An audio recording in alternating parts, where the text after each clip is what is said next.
Halo, salam jumpa saudara. Kembali kita berjumpa dalam Sapa Kalbar Spesial Pilkada. Sapa Kalbar Spesial Pilkada hari ini kita bertandang ke rumah kediaman salah satu bakal calon gubernur Kalimantan Barat, yaitu Sutar Miji atau akrab disapa Bang Miji.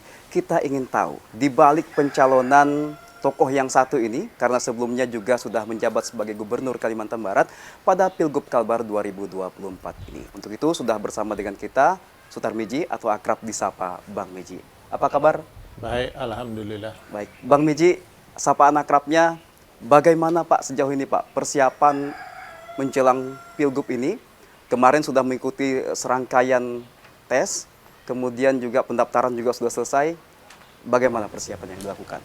Kalau sekarang sih kita tinggal menunggu penetapan ya. Oke. Nah, kalau kesehatan kemarin sudah diinfokan langsung oleh KPU, kami berdua memenuhi persyaratan untuk kesehatan. Oke, kesehatan sudah memenuhi persyaratan. Kemarin bisa diceritakan sedikit Pak, tes kesehatannya meliputi apa saja sehingga dinyatakan sehat? Tes kesehatan kali ini dibandingkan dengan yang lalu ya, ini lebih ketat ini. Nah, tes psikologis ya itu sampai 2 kali. Yang pertama ketika kita ngambil kesehatan rohani di rumah sakit jiwa Sungai Bangkong, kemudian kemarin tes diulang lagi gitu ya. Nah, kemudian pemeriksaan organ dalam, luar, semuanya termasuk fungsi-fungsi saraf luar, saraf tepi atau apa namanya istilah kedokterannya. Pokoknya sangat lengkap lah ya. Oke. Dan saya sependapat seperti itu sampai MRI segala kan. Itu Tapi sempat puasa juga kemarin berarti Pak ya? puasa dari puasa 12 jam. Jadi Bapak dengan Pak Didi, wakil Bapak, ini dinyatakan sehat? Ya, untuk sudah mengikuti tahapan dinyatakan selanjutnya? memenuhi persyaratan. Tinggal nunggu penetapan Ya, Pak ya? nunggu Baik, penetapan. Pak, apa yang mendorong Bang Miji ini kembali maju di Pilgub Kalbar 2024? Yang pertama saya latar belakangnya dulu ya. Sebenarnya saya maju di 2024 ini berharap waktu itu masih bersama Pak Rian Orsam. Oke. Ya. Dan 5 SK partai itu Nasdem, Demokrat, PAN, Golkar, dan PKS. Semuanya udah SK-nya saya sama Pak Nursan. Oke. Nah tapi kecuali Gerindra baru nama saya, tapi gubernur tetap saya. Ya. Tapi karena beliau ingin maju juga sebagai gubernur, ya saya hormati. Ya udah, ya. Saya akhirnya pilih Pak Didi. Nah, kenapa Pak Didi? Karena beliau kan menguasai Kalimantan Barat juga, karena mantan Kapolda kan. Saya harus pastikan bahwa kami maju sebagai gubernur itu orang yang betul-betul sudah menguasai seluk-beluk Kalimantan Barat. Sehingga ketika kita terpilih menjalankan program, tinggal eksekusinya kan lebih gampang. Ya. Nah, kenapa maju? Karena ada beberapa kewajiban pembangunan yang belum tuntas. Contoh misalnya, waktu masa jabatan pertama itu 2 tahun kan kita nggak bisa ngapa-ngapa tuh. Kena COVID ya? Bahkan belanja infrastruktur jalan aja tahun 2020 itu hanya 50 miliar dananya. Kemudian sebelumnya hanya 100 lebih. Padahal biasanya itu 700-an. Ya. Nah, jalan itu saya ingin tuntaskan jalan provinsi yang 1.534 km itu. Ya. Karena sekarang sisa 20% aja. Nah, sekalipun masa COVID waktu itu, kita sudah selesaikan 30%. Jadi dari 49,98% kondisi mantap sebelum saya menjabat, dan ketika kami mengakhiri jabatan itu sudah mencapai 80%. 80%. Nah, sekarang sisa 20% ini saya yakin periode ini kalau kami terpilih itu tuntas lah. Tidak menunggu 5 tahun, 3 tahun sudah tuntas. Oke, baik. Bang Miji, siapa yang mendorong? Ini bagaimana juga keluarga akhirnya menanggapi, saya maju lagi nih, misalnya di Pilgub Kalbar. Kemudian bagaimana juga, adakah tidak dorongan dari masyarakat juga sebenarnya agar Bang Miji bisa maju kembali? Kita kan maju berdasarkan survei. Oke. Ya, nah, dasar survei itu berarti kan keinginan masyarakat yang lebih besar ya. Nah, survei saya itu rata-rata di atas 44% ya. Beberapa kali survei ada di atas 44%. Dibandingkan Pilgub sebelumnya, survei ini Lebih tinggi. Lebih tinggi yang ini? Lebih tinggi ini. Kalau yang lalu 34, Masih 34. kemudian 36, kemudian terakhir 38. Ya, nah sekarang ini survei pertama aja 44. Kemudian trennya terus meningkat. Ya. Nah, artinya keinginan masyarakat kan masih besar. Nah, saya akhirnya ikut. Cuma kendalanya itu mengganti pasangan itu yang repot. Karena urusan partai ini kan nggak gampang. Ketua umumnya rata-rata menteri, ya. PAN menteri, Demokrat menteri, ya, Golkar menteri, kan itu. Jadi hampir semua itu menteri. Jadi repot juga kita mengganti itu. Nah, Bang Wiji, metode survei yang digunakan seperti apa sih sehingga bisa tahu tingkat kepuasan masyarakat atau keinginan masyarakat, Bang Wiji? Saya selalu menggunakan lembaga survei yang kredibel, poltreking. Bahkan poltreking ini yang lalu kan dia mendampingi saya sebagai konsultan. Nah, kemarin waktu Pilpres itu poltreking kan yang paling mendekati hasil realcon-nya KPU selisih hanya 0,12%. Nah, saya tidak mau survei itu hanya 400 responden, paling kecil itu 800, 1.200, bahkan saya maunya 1.800 nanti. Ya. Baik. Nah, ada 8 partai politik yang mengusung dan mendukung Bang Meji untuk maju kembali. Bisa ceritakan seperti apa sih prosesnya sampai 8 partai politik ini akhirnya bergabung menjadi koalisi? Komunikasi aja sebetulnya, dan mereka kan rata-rata berdasarkan hasil survei. Nah, kenapa Golkar ke kami gitu, ke saya, ya? Karena hasil survei, dan survei itu bukan dilakukan oleh lembaga-lembaga yang gimana gitu. Ya, ini betul-betul lembaga yang memang ya sudah teruji beberapa kali itu, ya. Nah, sehingga ya mereka percaya, dan lembaga itu juga yang mereka gunakan, DPP gunakan untuk survei. Jadi saya hanya ketemu, soal beritahu hasil survei, ditanya apa kita serahkan, ya udah. Gitu. Susah tidak? Yang susah itu mengganti kemarin. Mengganti awalnya enggak. Kalau yang awal enggak. Awalnya itu saya mungkin bulan Juli itu pertengahan Juli udah kelar semua. Sudah. Oke. Bahkan Demokrat itu yang pertama kita seharusnya terima, tapi karena Pak Rian Orsan waktu itu nggak datang, tidak diserahkan. Baik. Dari 8 partai politik ini, partai pertama yang datang dan menyatakan mengusung Bang Meji siapa?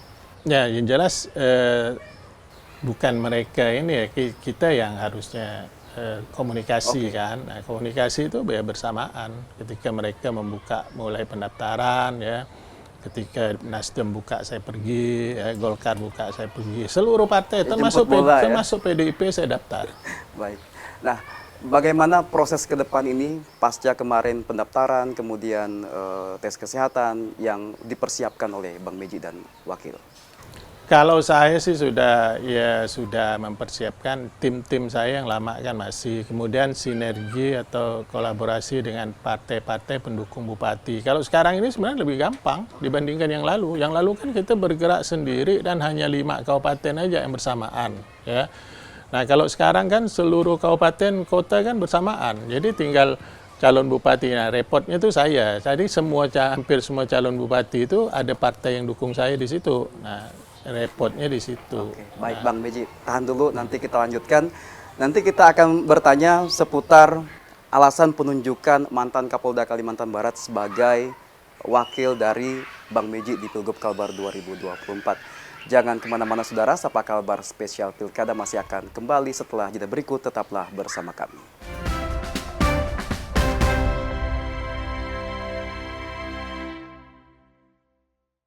Anda masih bersama kami di Sapa Kalbar Spesial Pilkada dengan tema kita di balik majunya Meji Didi di Pilgub Kalbar 2024. Masih bersama dengan kita bakal calon gubernur Kalimantan Barat, Sutarmiji atau akrab disapa Bang Meji. Nah, Bang Meji, kita ingin tahu alasan dari dipilihnya mantan Kapolda Kalimantan Barat Irjen Pol Purnawirawan Didi Haryono sebagai wakil Anda di Pilgub Kalbar 2024. Seperti apa latar belakangnya sehingga mengerucut ke nama ini?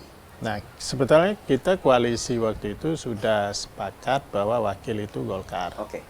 Ya, Golkar itu awalnya Pak Rian Orsan. Nah, kalau Pak Rian Orsan mau maju sendiri, ya nggak apa-apa. Akhirnya awalnya belum Pak Didik, saya maunya ada yang itu ibu istri Pak Prabasa, Oh iya. ya. Kemudian Ibu Suma, ya, itu sudah kita komunikasi tapi Bu Suma itu nggak mau, dia tetap berkiprah ke DPRD. Jadi sebelumnya sempat ke perempuan calon Iya, wakil ya? iya, ya. Ibu itu istri Pak Base itu ya. Siapa ya namanya, lupa saya. Nah, kemudian Ibu Suma itu Ya.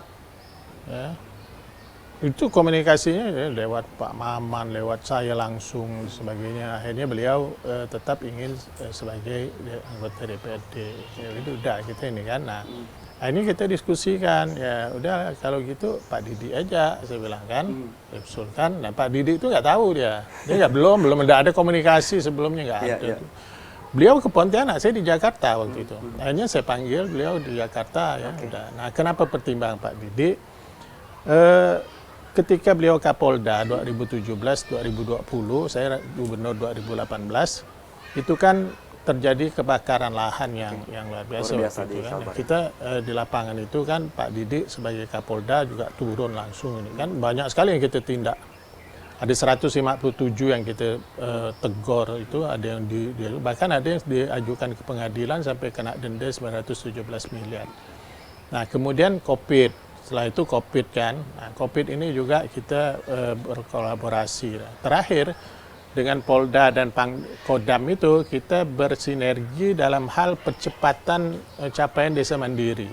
Nah, alhamdulillah waktu itu capaiannya luar biasa. Oke. Nah, kolaborasi kerja seperti ini yang dibutuhkan untuk Kalimantan Barat ini, karena luasnya wilayah kan, banyaknya permasalahan. Jadi saya rasa Pak Didik bisa membantu untuk mengkoordinasikan, mensinergikan dan mengkolaborasikan program dengan instansi-instansi terkait ya, supaya ada percepatan. Sehingga desa mandiri itu sekarang sudah lebih 1.000. Sudah lebih 1.000 ya? Awalnya waktu saya menjabat hanya satu. Hanya satu? Satu di desa Sutra di Kayong Utara. Kayong Utara, oke. Nah, sekarang sudah 1.000 lebih, 1.029 ke 1.079 gitu ya. Nah, udah itu aja.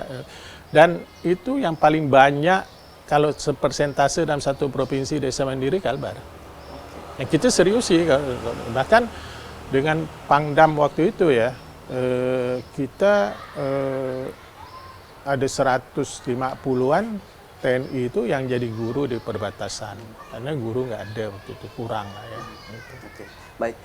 Untuk Pak Didi ini apakah sudah melalui survei juga atau memang ini langsung ditunjuk aja Pak? Karena memang berdasarkan kerjasama pengalaman tadi Ya, itu. karena kita waktu itu waktunya nggak ada lagi mau survei dan sebagainya. Karena waktu kan tinggal ya seminggu, 2 minggu aja. Bahkan Demokrat itu akhirnya tanggal 25 baru saya terima. Oke. Ya, SK B1 KWK-nya kan.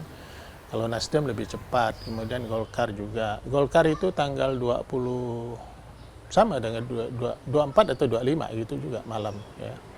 Karena tadi penggantian itu. Ya. Nah, Pak Didik kita tidak melalui survei, tapi saya rasa beliau kan lahir di Sambas, besar di Singkawang.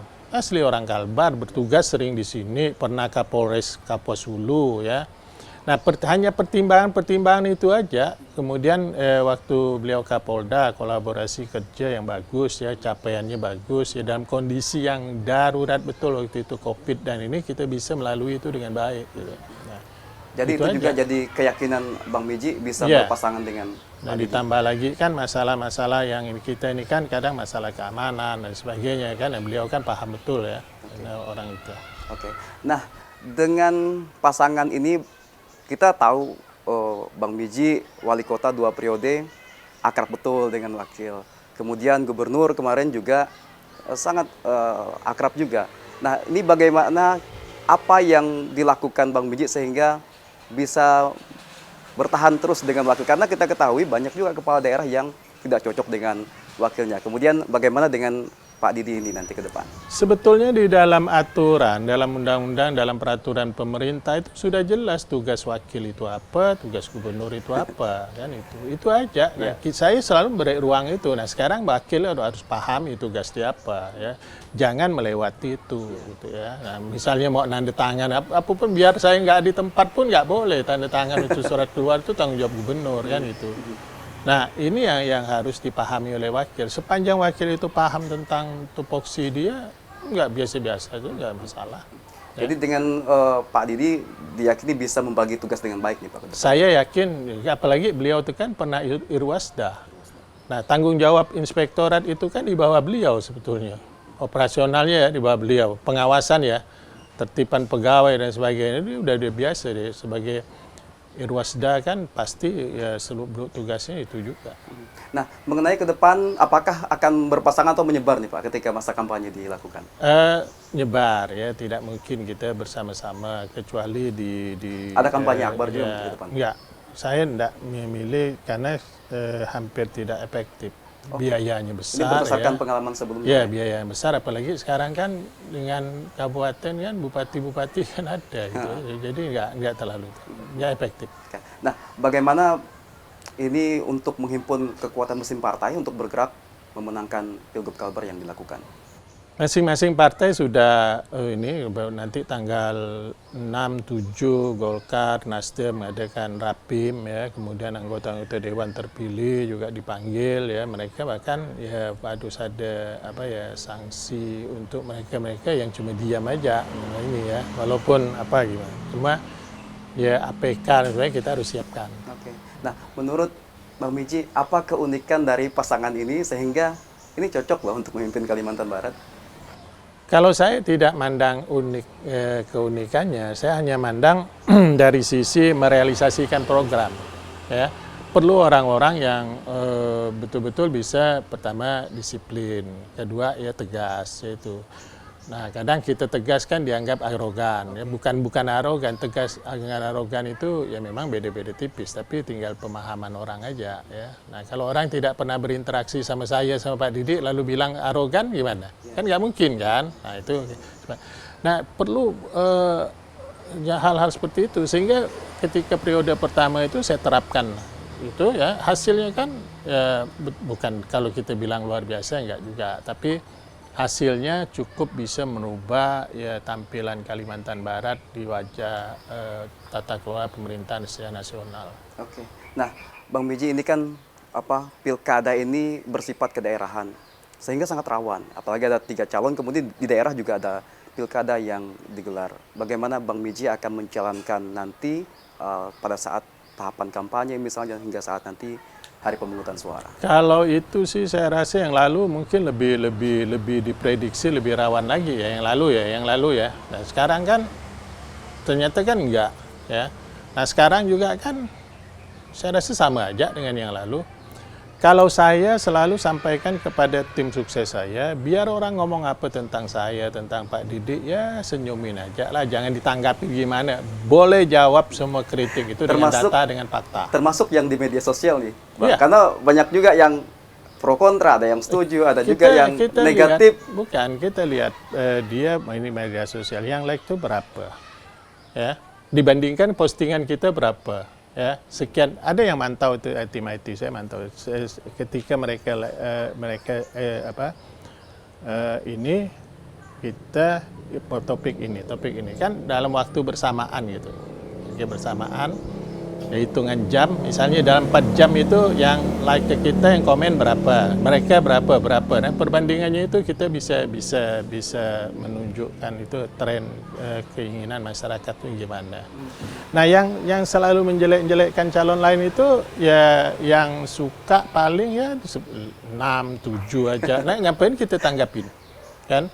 Tapi kalau misalnya menjelekkan itu sampai yang ini sampai beberapa puluh atau ratusan, nah boleh kita respon. Ya. Baik Bang Miji, kita akan lanjutkan lagi setelah jeda. Nanti kita juga akan gali lagi PR yang belum selesai tadi untuk Kalbar ke depan. Sapa Kalbar spesial Pilkada masih akan kembali setelah jeda berikut. Tetaplah bersama kami.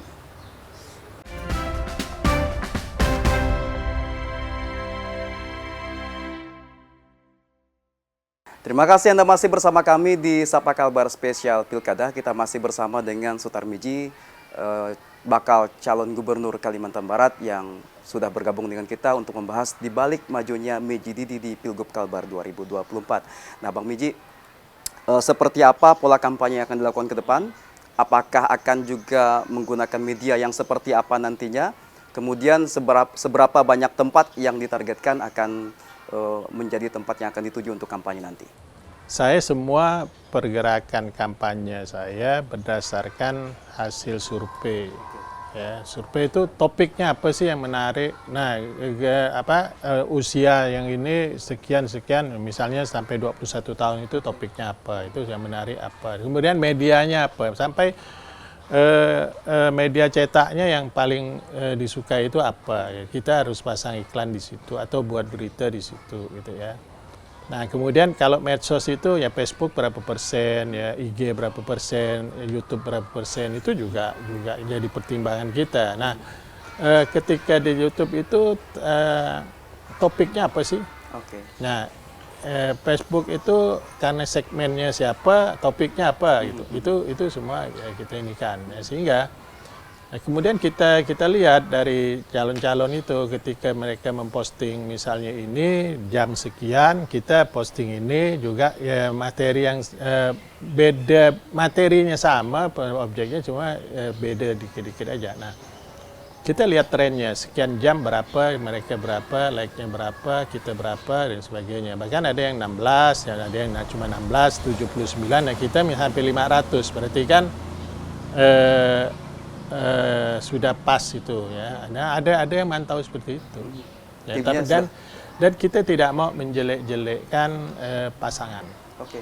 Itu Ini juga boleh. sudah disampaikan kepada relawan dan lain sebagainya, Bang Wiji. Kalaupun mereka menjelekkan kita ya kampanye negatif, jawab dengan data. Ya, jawab dengan data dan kita sudah siapkan data-datanya. Ya. Baik. Bagaimana dengan target untuk kaum milenial? Karena ini cukup banyak dan juga kaum-kaum rebahan, kemudian yang di warung kopi dan lain sebagainya, agar mereka juga tertarik nih untuk mengikuti, paling tidak mengikuti pasangan calon termasuk Bang Wiji Nah, dan Didi. kelompok milenial seperti ini ya, sebenarnya mereka pemilih rasional. Tidak gampang terpengaruh dengan kampanye-kampanye hitam.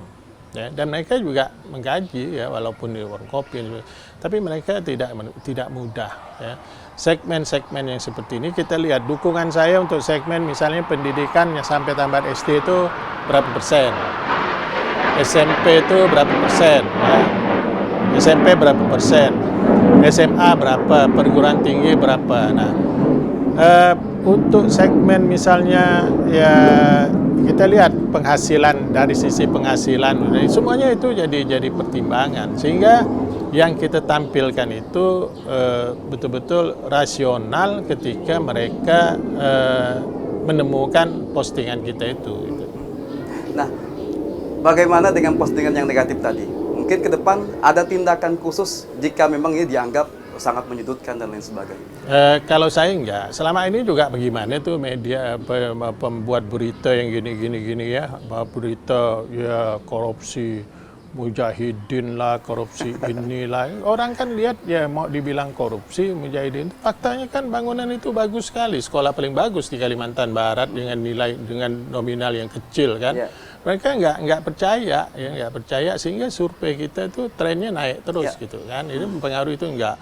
Bagaimana misalnya dia juga buat berita negatif, dia juga mengklarifikasi, oh itu dibuatkan rumah di sini, ternyata bukan rumah saya kan.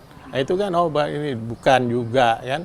Akhirnya ya media itu justru yang akhirnya tidak dipandang orang, ini membuat berita hoax aja, nggak benar itu. Nah, kan. termasuk di media sosial Bapak juga banyak yang mempertanyakan tentang Kapuas Raya, tentang wilayah pertambangan rakyat yang dulu sempat juga janji pada periode pertama. WPR itu sudah, Kapuas Hulu itu sudah ada 3 keluarnya, Ketapang sudah 3, WPR itu sudah. Nah, kalau Kapuas Raya yang menjadi tanggung jawab gubernur itu sudah kita laksanakan, sudah sampai ke Kemendagri, sudah sampai ke Wapres, sudah sampai Menko Polhukam, semua persyaratan sudah, seluruh persyaratan. Masalahnya kan moratorium, pemekaran ini kan wewenang dari pusat, bukan saya. Kalau gubernur, udah dari dulu dan saya buat SK pemekaran, apa? Dan saya sudah buat surat pernyataan bahwa siap untuk membiayai operasional Kapuas Raya itu selama 3 tahun dari APBD Provinsi Kalbar, Provinsi Induk kan. Sudah.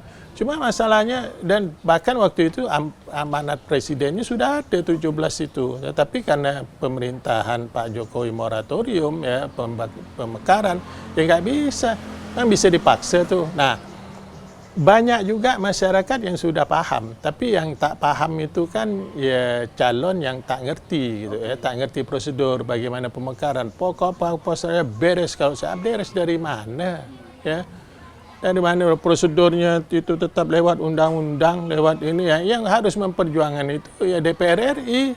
Karena kan undang-undang pemekaran pendirian provinsi itu ya dengan undang-undang. Nah, undang-undang itu yang buat siapa? Emang saya. Kan DPR RI. Nah, dorong itu DPR RI. Kemana tuh ada anggota DPR RI kita di sana? Oke. Kan itu. Tapi untuk yang maju ke depan ini, apakah ini juga masih isu yang dikawal nih Pak? Kita itu ketika dibuka moratorium itu, udah pasti kita duluan. Karena amanat presidennya sudah ada. 17 kabupaten provinsi itu di seluruh Indonesia itu duluan. Gitu. Oke.